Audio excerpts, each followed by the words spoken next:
Maqaan keenya Baacaa Borcaati. Obbo Baacaa Borcaadha. Mee eessa dhalattan? Godina Qaancaa Aanaa Qaachaa Ganda Qalacaa. Mee gara dhimma filannootti isin deebinaa paartiin keessan maali maqaan isaa? Paarlamaaf mancaa caffee. Mallattoon isin filannoo bakka buutanoo? Caacaa.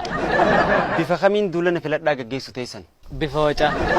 Bakka kamitti duulana filadhaa gaggeessan? Bakka barcaa. Warri isin nu filata jettanii isin amantanoo? Warra mirgaa cuucaa. Bakki isin itti qaadhimamtanii duulana filadhaa itti gaggeessu deemtan yookaan buufanni filannoo keessanii? Buufata filannoo qacacaa. Yoo filatamtan maal misoomsuuf yaaddan? Qircaa fi qacaa. Bu'aan isaa hoo? Qocqocaa. Qocqocaa. Okay. Gaafa filannoo injifattanoo ummataaf maal raabsitan? Ficaa. Bifa kamiin raabsitan? Bifa qicaqicaa. Gara guddina keessanitti dabarra obbo Baacaa Borcaa. Guddinni keessan maal fakkaata? Akka qocaa. Dhukkubni tokkoon qabamtan jechuus dhageenyee jirra. Dhukkuba akkamiitiin qabamtan? Barraancaa, qaachaa fi qamaachaa. Dhugaatii ammayyaatis ni dhugdan jechuu dhageenye dhugaatii isin dhuydanoo? Coocaa. Hayyee dhugaatiin aadaa ta'u wanni isin gaafa akka aadaatti isin dhuydanoo? Hojjaa balaancaa. Mana barumsaa kamitti barattan?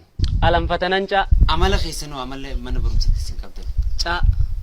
Qubeen isin barattanoo? Abaacaa. Hayyee ogummaa addaatis ni qabdan jechuu dhageenya. Ogummaan addaa isin qabdanoo?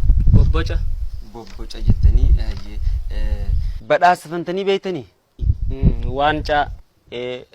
Geeba jechuu keessanii fooliidhaas ni jaalattan. Foolii akkam jaalattan? Ciincaa. Ciincaa. Ajaa'iba jechuudha. Haaluma kanaanu mee huccuun isin uffachuu jaalattanoo? Carqii miicaa. Hayyeegaa obbo Baacaa Borcaadhaa asitti dhuftanii duula filannoo keessaniitiif akkasumas istuudiyoo keenyatti waa'ee keessanii affeeramtanii nu kabajanii dhufuu keessaniif hedduu galatoomaa isiniin jenna. Dhaamsi isin dhumarra qabdanoo? Nu filadhaa guyyaa mircaa.